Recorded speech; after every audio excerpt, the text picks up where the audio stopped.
Hi, hello friends. Welcome back to live session. So we have completed the basics of Fourier series.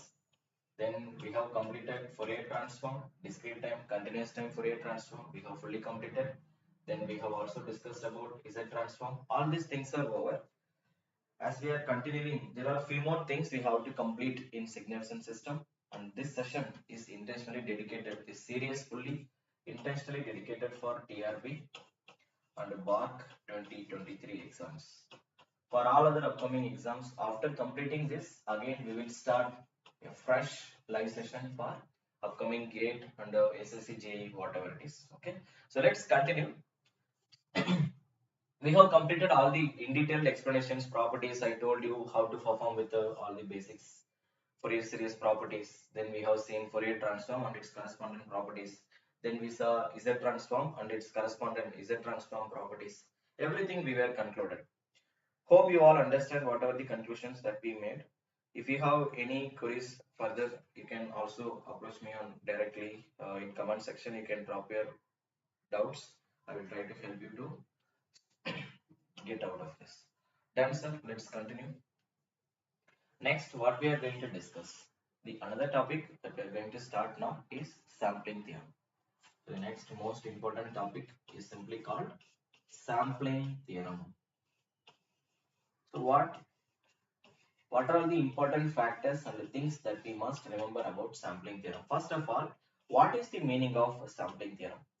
It's a very simple process. If we are having any signal in continuous time domain, and if you want to convert it into discrete samples, if you want to convert it into discrete time domain, then replace t by n times of ts.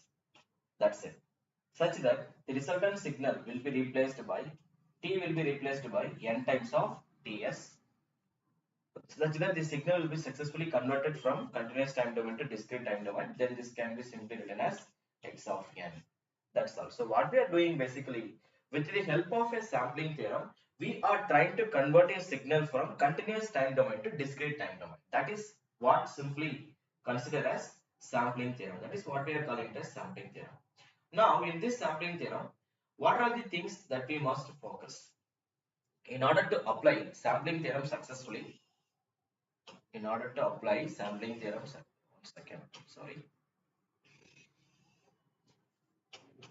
we will have certain conditions. For an example, if we are having a signal x of t and that signal value has been given as sine 3 pi t. Now the question is, in order to perform a successful sampling, what will be the condition? What is the formula to obtain the sampling frequency? First thing, the important parameters that you must remember here is, the first thing, in order to have a successful sampling is, the condition for successful sampling is sampling frequency must be greater than or equal to 2 times of maximum frequency. How should I calculate this maximum frequency? If a signal will be given to you, from the given signal, first try to calculate the value of maximum angular frequency omega m, that will be equal to 3 pi sine omega t. This omega m can be replaced by 2 pi fm. From this further, what you can do, this pi will get cancelled, so you can calculate the value of maximum frequency equal to 3 by 2. Then the value of sampling frequency will become 3 by 2 into 2. So you can cancel it. So successfully the value of sampling frequency will become 3 Hz. That is how you are supposed to calculate the value of sampling frequency. So the first thing what you must have is the successful condition. In order to perform or in order to have a successful sampling, we must maintain a certain condition. The condition is sampling frequency must be greater than or equal to twice of maximum frequency. That is the first condition. Next, what they will ask is sampling interval. The next most important thing in sampling theorem is you must know how to calculate sampling interval. So how to calculate sampling interval? To calculate the value of sampling interval is nothing but Ts. This will be equal to 1 upon, the formula is 1 upon Fs. This is the formula to obtain the sampling interval. These things we are achieving from sampling frequency. As we have studied, sampling frequency should be greater than or equal to 2 times of maximum frequency. We have seen this.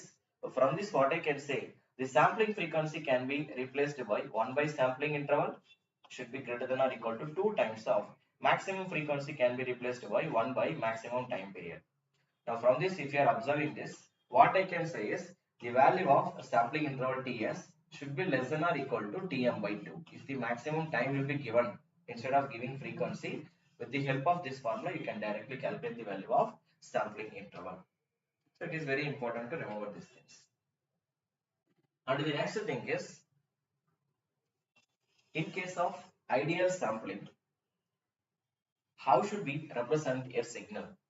Whenever we are observing ideal sampling, with the help of a periodic function, in case of ideal sampling, with the help of a periodic function, a random signal will be represented x of t equal to any signal. In general, if it is given that ideal or impulse sampling, if it is given, then any signal can be represented as, in terms of impulse train, we are approaching from n equal to minus infinity to plus infinity del of n minus n into ts, because we are in discrete domain.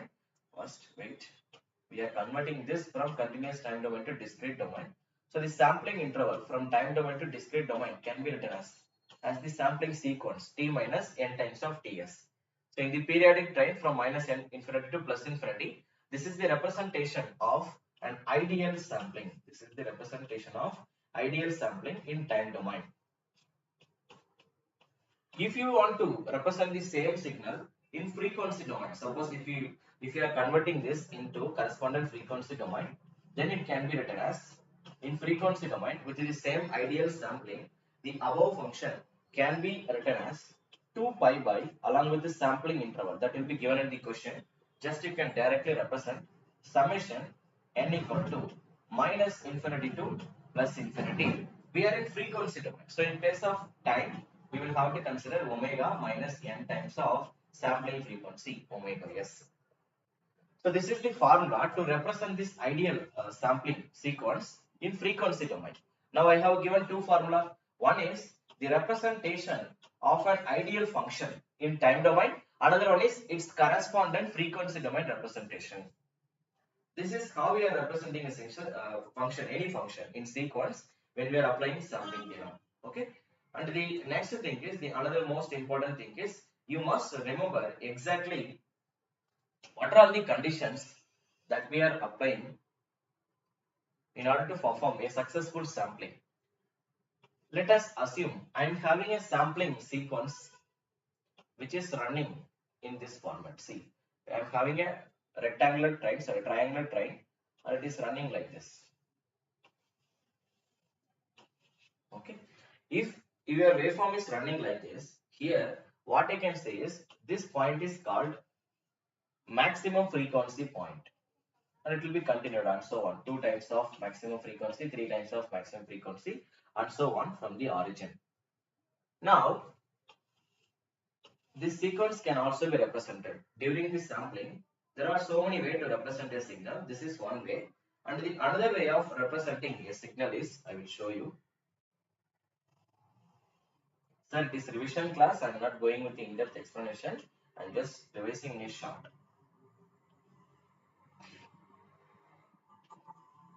What we are trying to do is, this is the process of constructing a signal.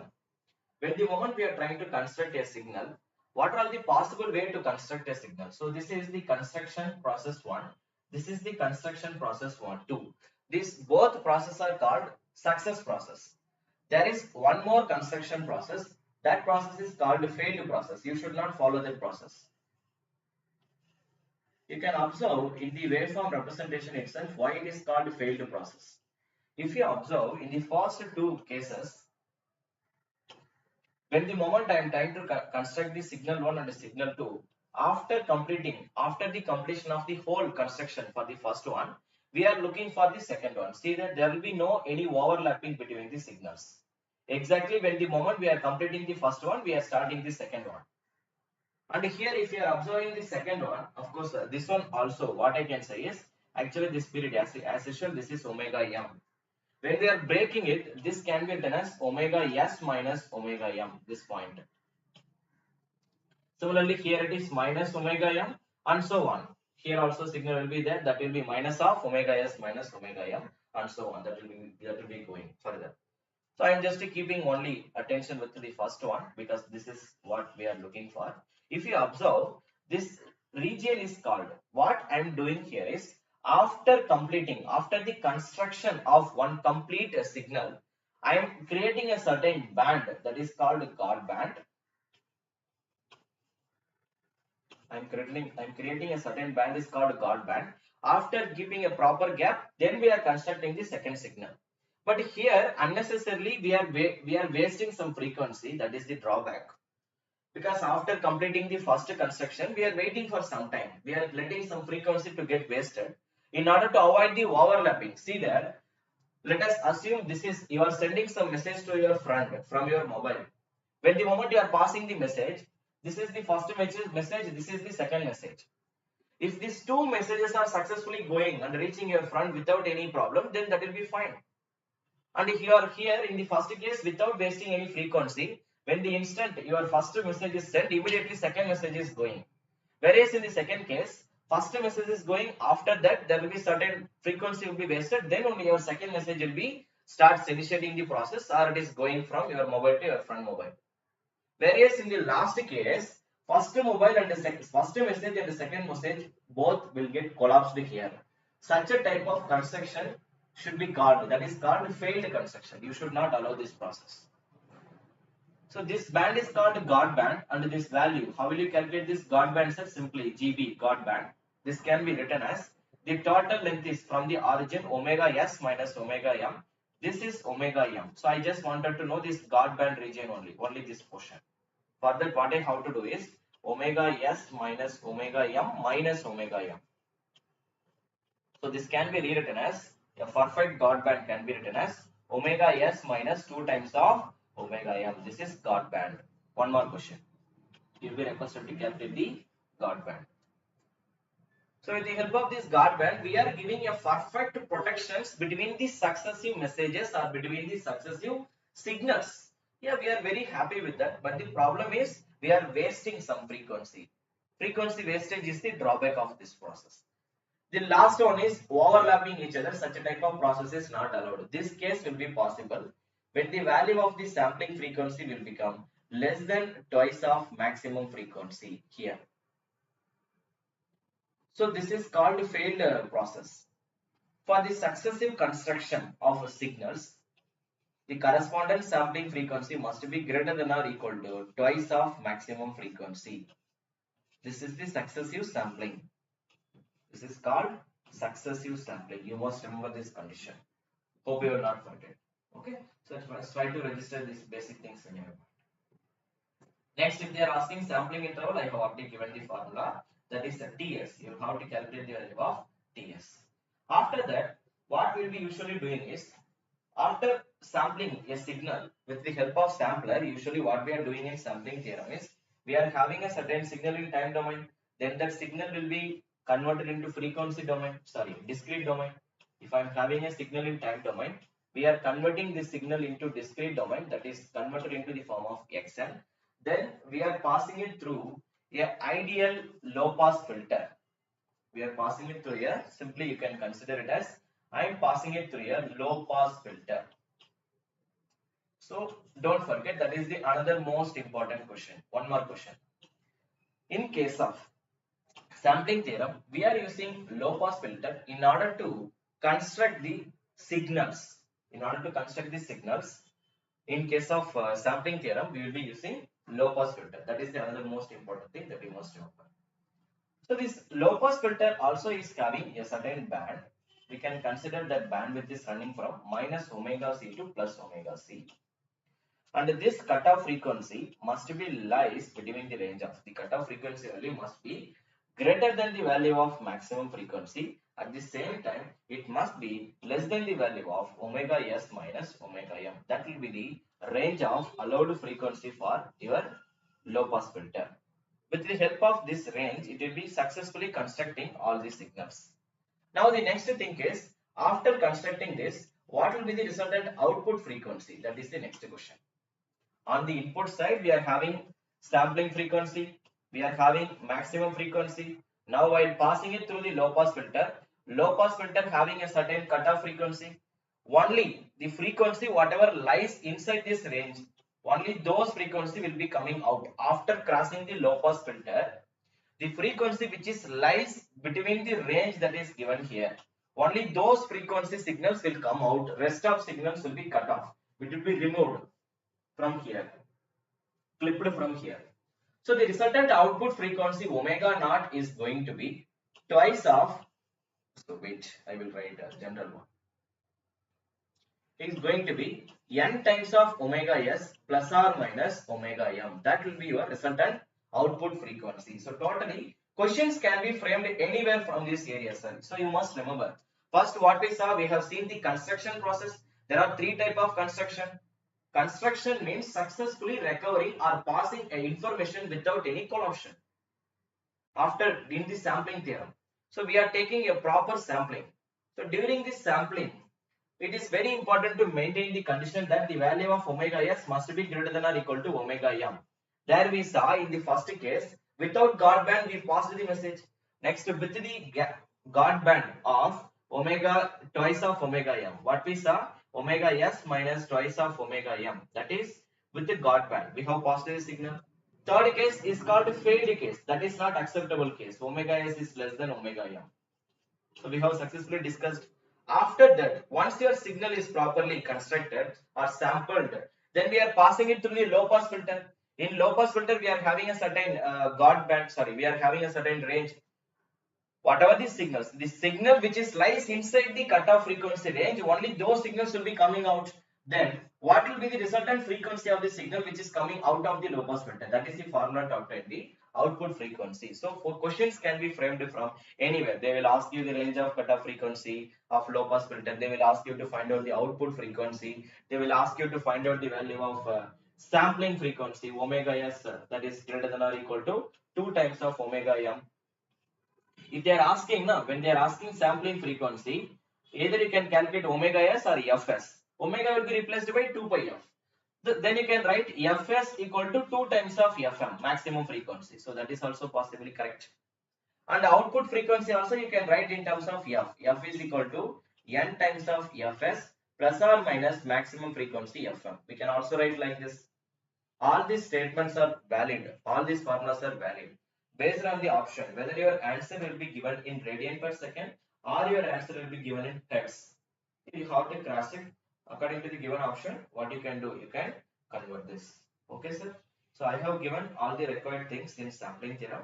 The another most important thing that we are entering now is simply called Laplace transform. So we have completed Fourier series, continuous time Fourier transform, discrete time Fourier transform, Z transform, sampling theorem. Next, now what we are going to do is the final one. Sorry, the next one is Z transform. Keep that in. The next topic is Z transform. So sampling theorem, I have given all the required things. So in Laplace transform, let us start from the beginning. So next, Laplace transform. What we are doing in Laplace transform? First thing, let us see. Let us go ahead from one by one.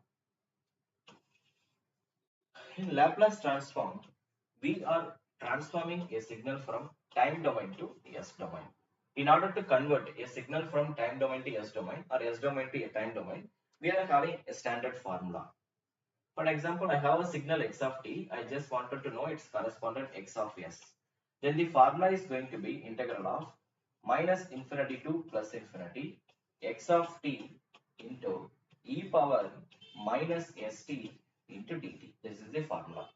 And this transformation, what we are calling it as bilateral transformation. We are calling this transformation is bilateral transformation. Why, sir? Because we are running from minus infinity to plus infinity.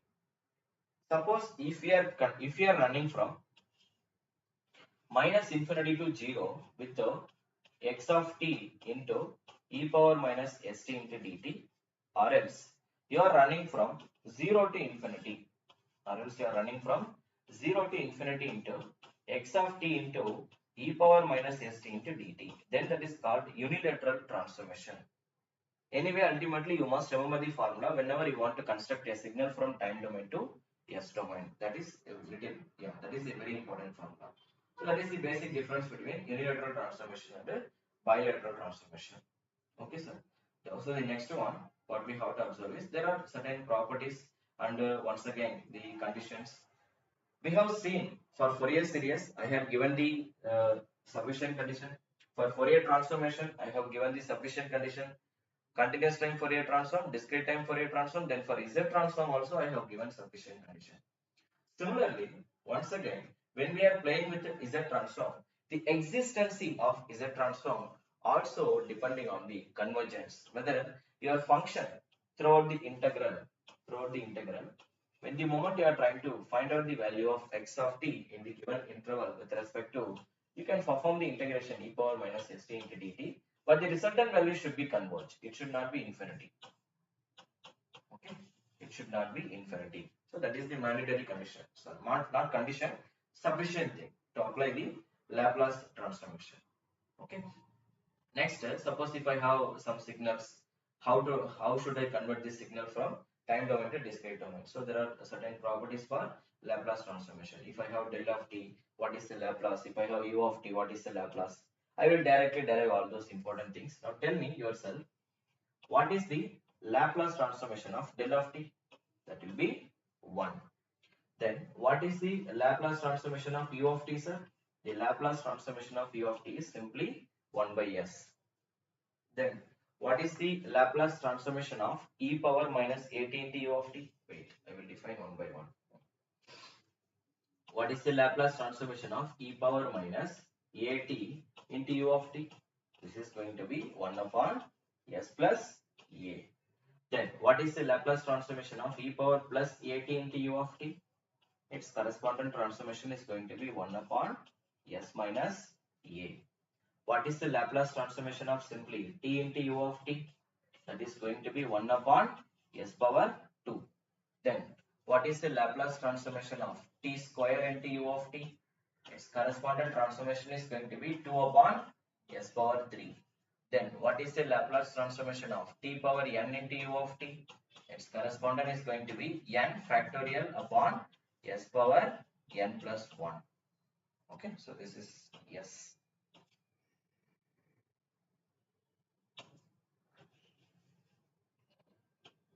So this is going to be s power n plus 1. Now suppose if I have a signal t into e power minus at into u of t, then what is the Laplace transformation? That is going to be 1 upon s plus a whole square. You should remember everything, sir. All are very important. Okay. Now it is given that t into e power plus at. Then what is the Laplace transformation of t into e power plus at into u of t? That is going to be 1 upon s minus a whole square. Then we have so many things. I will bring one by one. All are important. What is the Laplace transformation of cos omega t into u of t? So the Laplace transformation of cos omega t is going to be s upon s square plus omega square. What is the Laplace transformation of sin omega t? If you have sin omega t, then its correspondent Laplace is going to be omega upon s square plus omega square. This is a little bit important. What is the Laplace transformation of e power minus at into sin omega t, sir? Sin omega t or cos omega t? I will write one by one. If you have sin omega t, then Laplace is going to be omega upon s plus a whole square plus omega square. Then what is the Laplace transformation of e power minus at into cos omega t? If you have e power minus at into cos omega t into u of t, then the Laplace transformation is going to be s plus a upon s plus a whole square plus omega square. Okay, so you have to remember all these properties because questions can be framed from any of these properties. We can't give a surety for any of these things. Okay, so try to register everything in your mind and learn it. Meanwhile, if any general some random signal will be given, you should prepare yourself. If some random signal will be given and you also don't know how to approach with that, then go ahead with the standard formulas. X of t, x of s equal to integral of minus infinity to plus infinity x of t into e power minus x t into dt. If you are using standard formula, no, that will help you to figure out the answer for random signal. Fine, sir. Let us see the properties of Z transform. The another most important area is properties of Z transform. Properties of, sorry, we are in Laplace now. Properties of Laplace transformation. What are the properties? The first important property, once again, the first property is linearity. We have discussed everywhere. In all sequence, we are observing the first property is linearity. How should I apply, sir? The linearity property is, suppose, assume we have a signal x1 of t. Its corresponding Laplace is going to be x1 of s. And assume we have another signal x2 of t. And its corresponding Laplace is going to be x2 of s. And from the linearity property, if I am finding the cumulative value, just add output response. The total output response can be written as x1 of s plus x2 of s. In the similar fashion, instead of passing these two signals separately, suppose if I am clubbing them on the input side itself. If we are adding these two signals on the input side, after that if we are passing it out to the output side, then the output will become once again, you will be getting x1 of s plus x2 of s. So first case, we have done the addition on output side. Second case, the addition on input side. Both will give the same resultant answer. So that is called additivity principle. Since if any signal satisfies the properties of additivity, then that is called what? We can consider that signal is a linear one. Yes, that is given one is a linear one. The another most important property is time scaling property. Let's continue. The another most important property is time scaling property. Next one is time scaling property.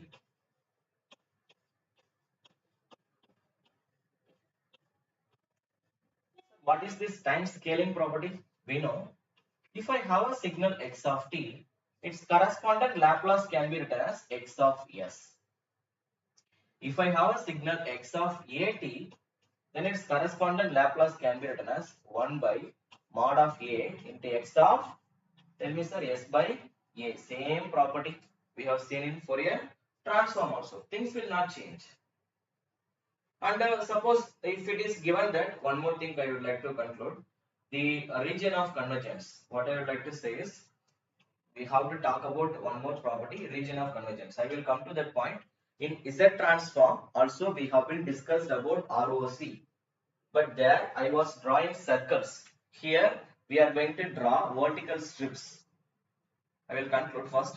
Before talking about ROC, for the property signals, if your signal is linear and you are trying to find out the ROC for the signal, from the linear property, let us say for the first signal ROC is A, for the second signal ROC is B. After adding this signal, the resultant ROC is going to be the common zone as usual. A intersection with the B. The common zone is going to be the resultant ROC for the both type of signals when after the addition.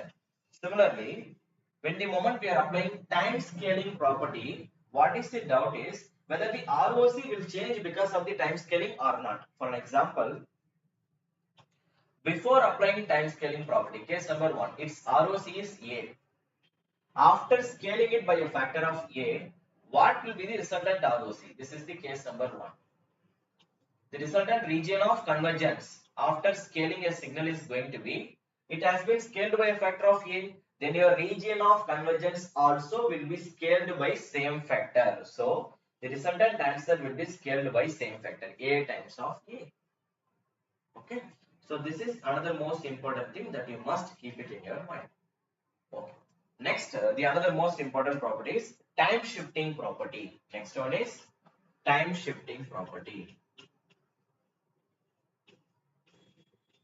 The next property is time shifting property. Sir, what is the meaning of time shifting property? Time shifting means, for an example, I have a signal x of t. Its corresponding Laplace is going to be x of s. If I have a signal x of t minus t naught, if it is shifted to the location of t minus t naught, then its correspondent is going to be e power minus s times of t naught is what we will be getting here into x of s. Suppose if we are shifting the signal x of t plus t naught, then its correspondent Laplace is going to be e power plus s times of t naught into x of s.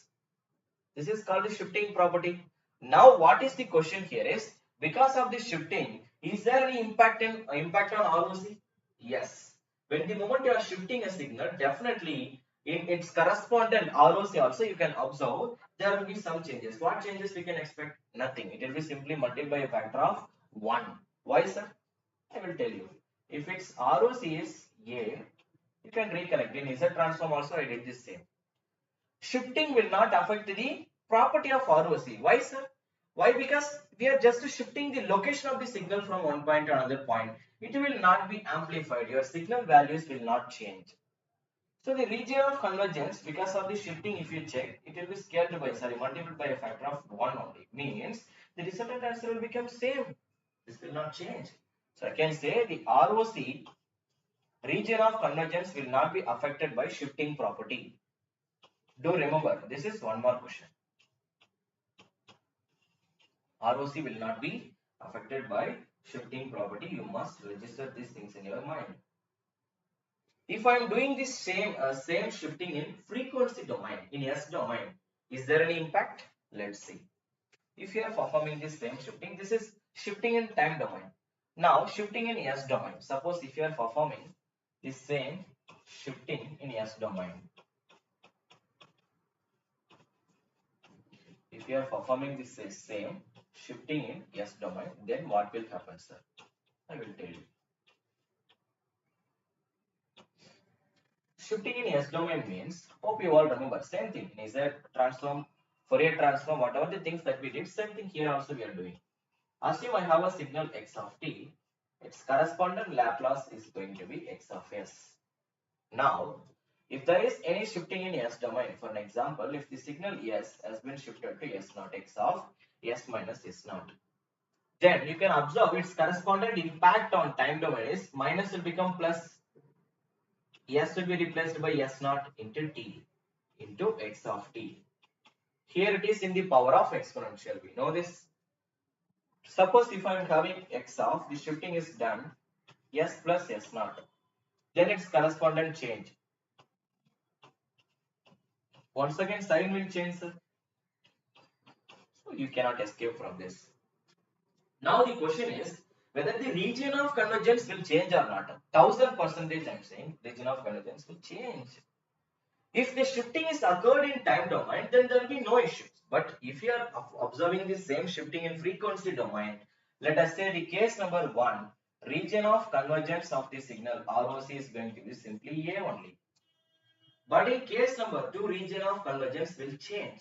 What will be the resultant ROC? The resultant ROC is going to be region of convergence ROC equal to A plus real part of S naught. Whatever the real part that will be given in S naught. For an example, in place of S naught, if you are having 3 plus J4, then real part means only 3 you must consider. Here also same.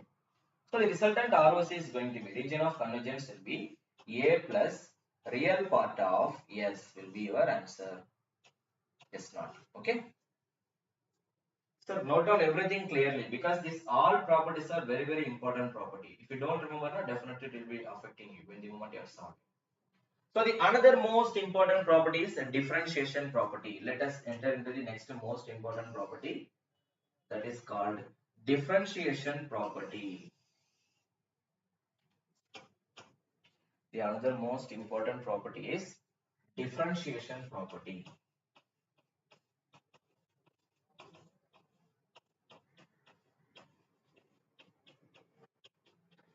Differentiation property. Okay. What is the meaning of differentiation property, sir? Let us take in time domain. Suppose assume I have a signal x of t. If you are applying Laplace, its correspondent Laplace transformation can be written as x of s. Now, from the basics of differentiation, if I am differentiating this signal in time domain with respect to time period, dx of t by dt, then its correspondent Laplace can be written as s into x of s. Okay. Now the question is whether the differentiation property will change region of convergence or not. No. If you are observing the region of convergence in the case number 1, A. Then in the second case also your region of convergence is going to be A only. This will not change. Region of convergence will not change. That is what you must remember. Okay. And the next one is when the moment initial values will be given for dx of t by dt, when we are differentiating this, we know this answer can be written as s into x of s. Suppose if the initial value is given, then you must consider x of 0 minus with this. For an example, if I have d square x of t by dt square, if you are having d square x of t by dt square, then its correspondent Laplace can be written as s square into x of s minus s into x of 0 minus initial value minus x dash of 0 minus.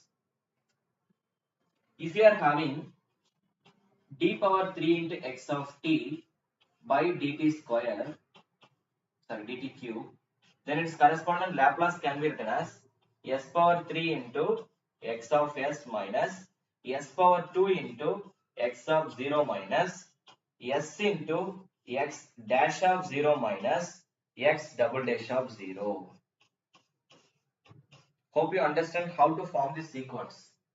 And of course, it is also another most important thing. Whenever initial condition will be given, you must remember these things.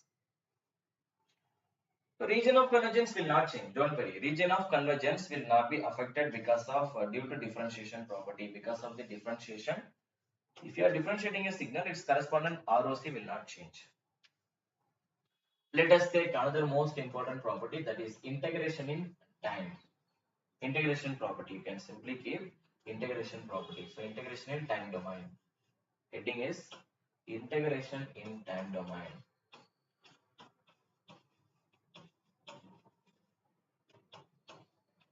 Integration in time domain. So when we are considering integration in time domain, how should I write down, sir? Wait.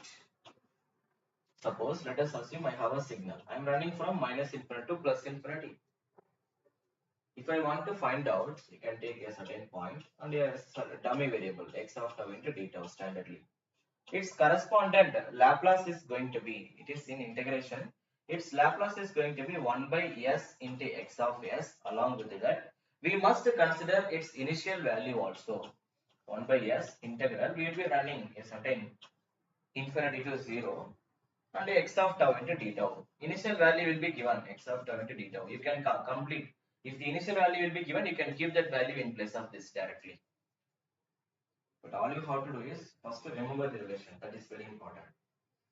Now, if the initial value is not there, then only first term will appear. Second term will not come. Next term. Sir, is there any impact on region of convergence? ROC will change or not? Yes.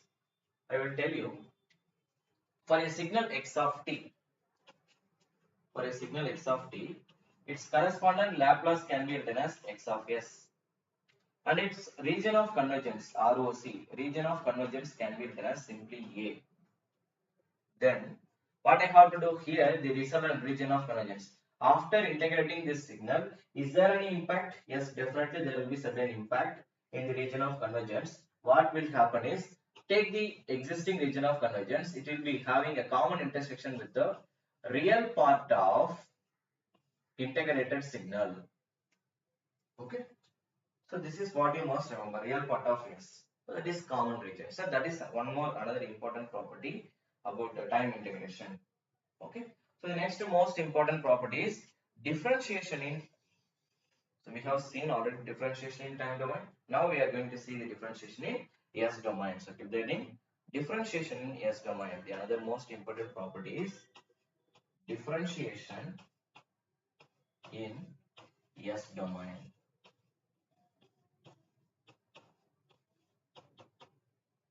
So differentiation in S domain means, suppose if I have a signal x of t, its correspondent Laplace can be written as x of s.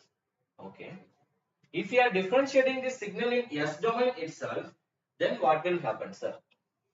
This can be written as dx of s by ds. Yes. And its correspondent reflection in time domain will be minus t into x of t. You can also keep this minus in S domain. Nothing will change. You can also write down t into x of t can be written as minus dx of s by ds. This is also valid statement. We can also write down like this. Okay. Now what will happen to region of convergence? If you observe, the region of convergence will not change. So the case number 1, if I am considering the region of convergence ROC of first one is A. Then the second one also you will have the same ROC. The region of convergence is going to be A only. This will not change. Okay. So another most important property is conjugation property. Next most important property is conjugation property. From Laplace transformation, what you must observe is the another most important property is conjugation property. So what is this conjugation property? So if I have a signal x of t, its correspondent Laplace is going to be x of s. If you are taking conjugate for the given signal in time domain, then what will happen? If you are taking conjugate in time domain, x conjugate of t, if you observe in correspondent s domain, as is shown, double conjugation is required. S will also be in conjugation and whole power also will be in conjugation. But if it is given in the question, if it is given that the value of x of t is real signal, then there is no use of taking conjugation, sir. If it is given x of t is real, then x conjugate of s conjugate will be equal to simply x of s only. This will not change. This will not change. But you should observe that whether the given signal is involving in real signal or not. If it is real, then that will be fine. Okay. So next most important property is convolution property. That is one of the most important property in Laplace transformation. The convolution property can be written as the next one. Let us discuss about convolution property. The another most important property is convolution. For an example, I have a signal x of t.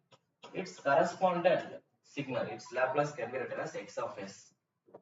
I have one more system h of t. Its correspondent Laplace can be written as h of s. Now, if these two signals and system, let us take there are two things. If they are involved in convolution here, then its correspondent Laplace is going to be simply what we can write is x of s involved. That is, these two people will be in multiplication. In S domain, they will be multiplied each other. This is what will happen. Now, suppose if the same convolution we are performing in frequency domain. So this is in time domain, convolution in time domain. If I am performing the same convolution in frequency domain,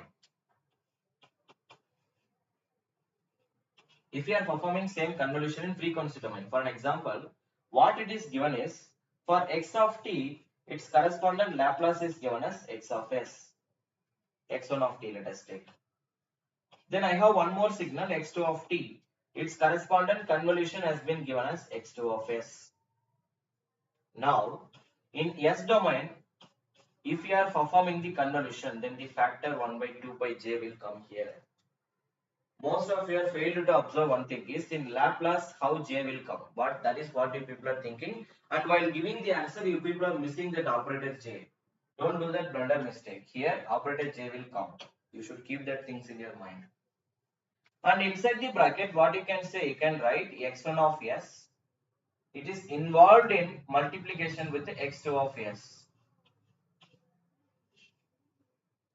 Because as I told, it is involved in convolution. We are in frequency domain convolution. It is involved in convolution in frequency domain.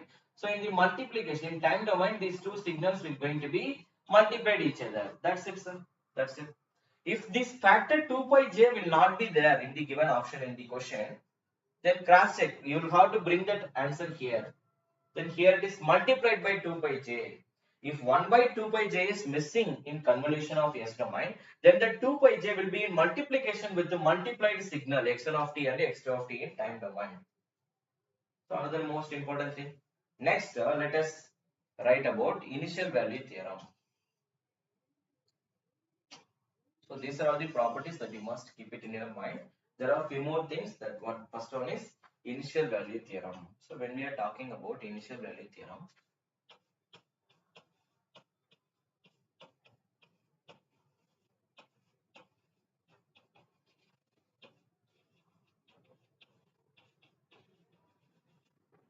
so initial value means the formula is what's the limit t will be approaching to 0 directly with x of t. That is in time domain. You can also apply this in S domain. What is the formula, sir?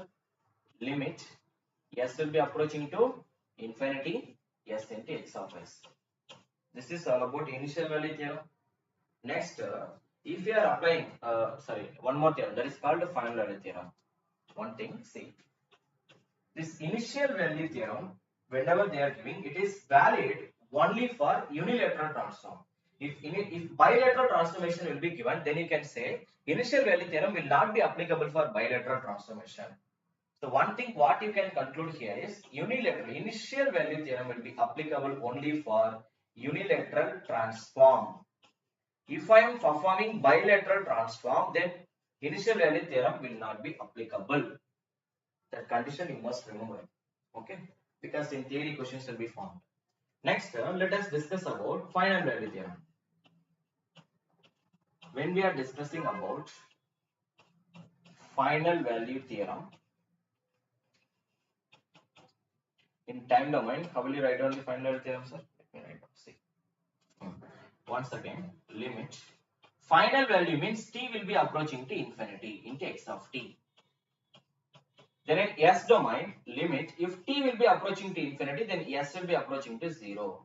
As usual, the formula will become S into x of s. But there will be certain restriction for final value theorem. What is that, sir? Final value theorem. You can apply. See, first thing is you can apply final value theorem for unilateral and bilateral transformation. There will be no any issues. But the thing is, if your system is unstable, then you cannot apply final value theorem. It will be applicable only for stable systems. It will be applicable only for stable systems. Means in control system, I will have to say all the ports must be located in the left half of S plane. Then that system will be considered as a stable system. Final value theorem only applicable for stable systems. For unstable system, you cannot apply final value theorem. So this is very important property. The another most important property is time reversal property. That is very simple. I think I left that. I would have covered early. So the last one is time reversal property. The next one is time reversal property.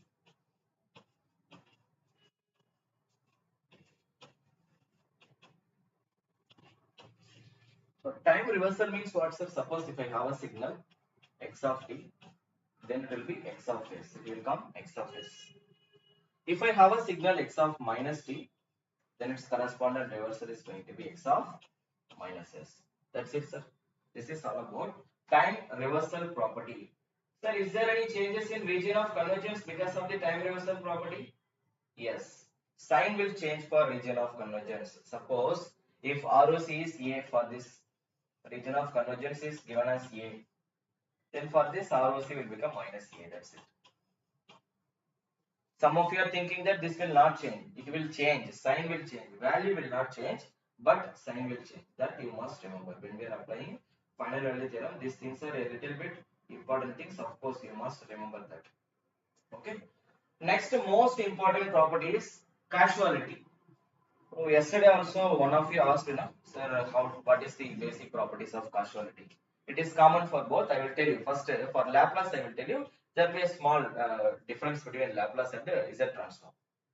So when we are discussing about causality in Laplace transformation, one second.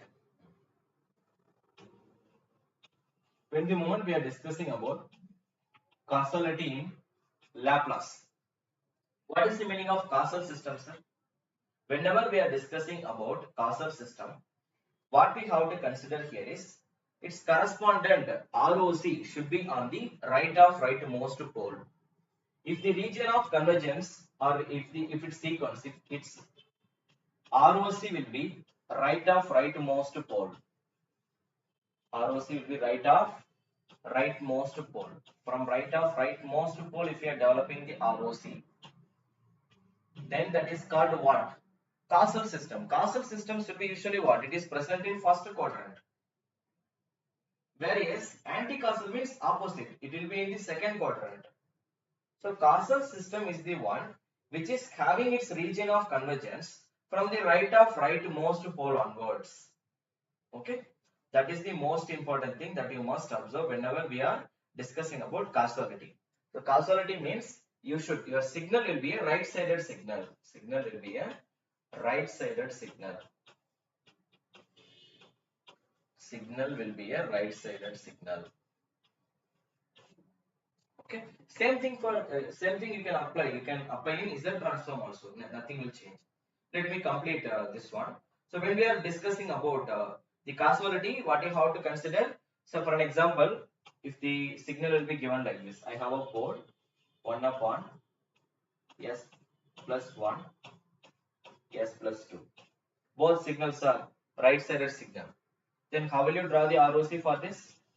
S equal to minus 1, S equal to minus 2. So there are two signals.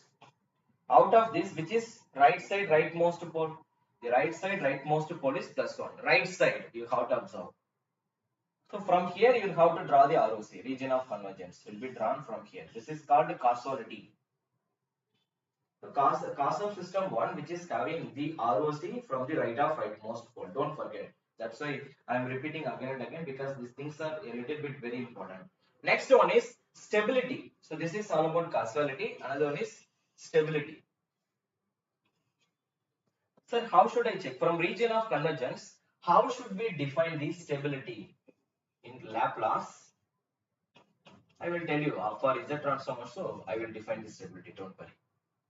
The thing is, in Laplace domain, we have two axes. One is real axis, another one is imaginary axis. While drawing the region of convergence, for an example, while developing the region of convergence, let us assume I have two signals, two poles, minus 1, minus 2. And they both are right-sided sequence.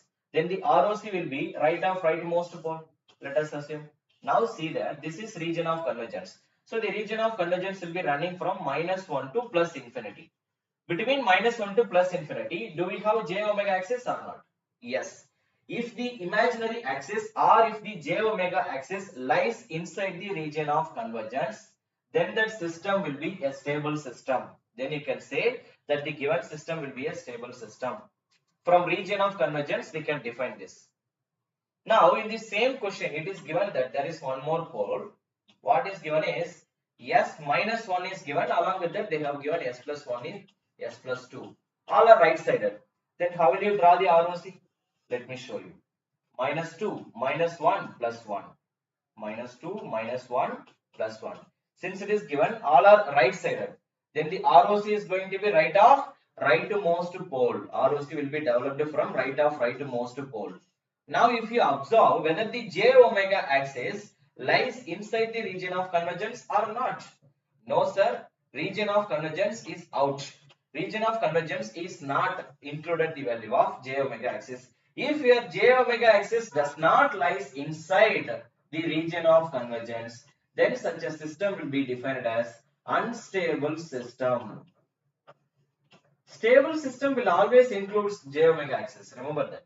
A stable system will always include j omega axis. The problem is with the unstable system. Unstable system means j omega axis will not lies inside. That is the problem here. So you must remember this all basic things because as I told they all are very important. Okay, sir. Hope you will not forget these things. Okay, fine. Now same thing. If we are talking about causality,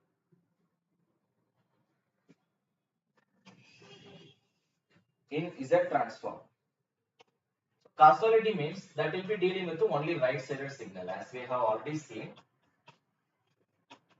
While developing ROC, there we are drawing this circle. There we are developing circle. Causality is the one which is having right-sided signal. If the region of convergence is right-sided, if your signal is right-sided, then that signal will become causal. Directly you can define. Next, stability. When they are talking about stability here in Z transform, if they are talking about stability, then here your region of convergence must be includes unity circle. If it includes unity circle, then that system will be a stable system. For an example, I have Z minus 0.5 and one more signal I am having Z minus 3, let us say. And what it is defined as, this is written like this. I will write down like this: 0.5 power n into u of n minus 3 power n into u of minus n minus 1. How will you define the region of convergence, sir? Yesterday I clearly taught you. In the last class I clearly told how to define the region of convergence. The first one, ROC is going to be greater than 0.5. For the second one, the region of convergence is going to be less than 3 because that is left-sided sequence. If you are developing the ROC for both of this, the first one will draw it is having the radius of 0.5. The second one is having the radius of 3 and they both have the common ROC. Now inside the region of convergence, whether the unity circle presents or not, from the origin, take the radius of 1 and draw the circle. See that? Yeah, unity circle lies inside the ROC only. Unity circle will comes under the ROC. If the region of convergence includes your unity circle, then that system can be defined as a stable system here. Okay. Hope you understand what I am trying to conclude from this. That is how we are defining the stability and the causality when we are discussing about Laplace transformation and Z transformation. Okay, sir. Hope you understand everything. Next up, we have to discuss about a little more detail about region of convergence. Okay, that topic I will cover in the next class. So next, region of convergence for Laplace transformation is small things need to be discussed. That things I will cover in the next class. After that, still we have only very few portions, that is basics of signals and systems. That's it. Basics of signals and system. Rest of all topic has been covered. I have covered the rest of all topics. Finished, sir? Okay. So this is all for this lecture. Remaining things we will see in the next class. Thank you all.